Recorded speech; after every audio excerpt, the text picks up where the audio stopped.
कि किस पर रही कहानी मैं आपको बताना चाहूँगा। आलसी मत बने।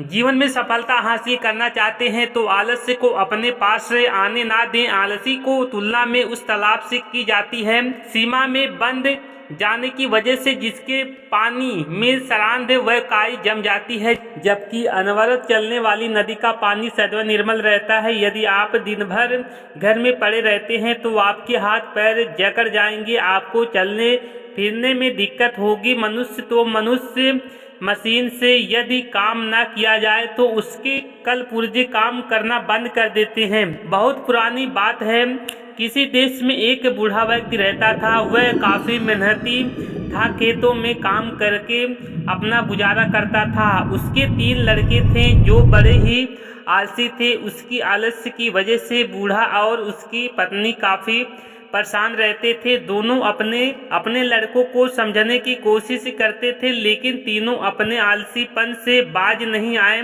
एक दिन बूढ़ा किसान चल बसा। बुढ़िया ने अपने बेटों को खेत पर जाने के लिए कहा, लेकिन वे गए नहीं।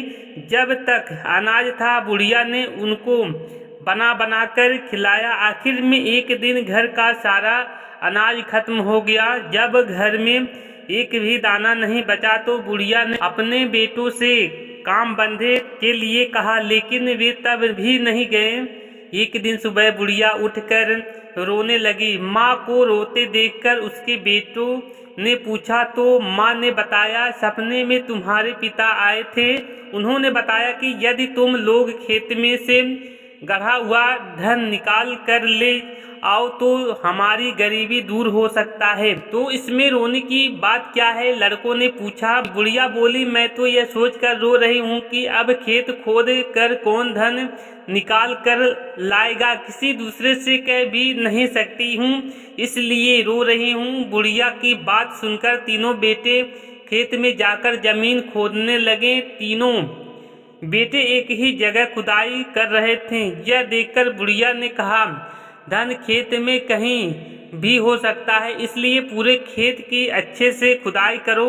पूरा खेत खुद जाने के बाद जब धन नहीं मिला तो तीनों बेटे नाराज हो गए। बुढ़िया ने कहा, ठीक है, सपने में तुम्हारे पिता आने पर मैं उनसे इसकी शिकायत करूंगी। जब खेत की खुदाई हो गई है तो क्यों न इसमें अनाज बो दिया जाए। बेटों ने अनाज बो दिया। कुछ ही दिनों में खेत में फसल लहराने लगी। फसल काटने का वक्त आया तो एक दिन बुढ़िया फिर रोने लगी। बेटों ने पूछा, अब क्या हुआ? तेरे पिता सपने में आए थे, कहने लगे फसल को काट कर बाजार में बेच कर आओ, तब उन्हें धन के बारे में बताएंगे।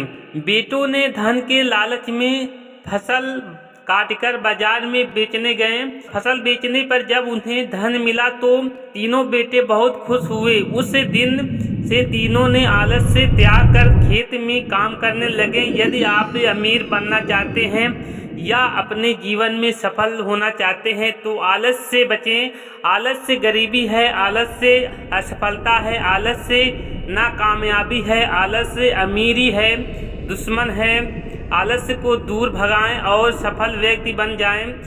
सफल बनना है तो आलस्य को त्यागना होगा। आलस्य से जीवन के रचनात्मक पल नष्ट हो जाते हैं।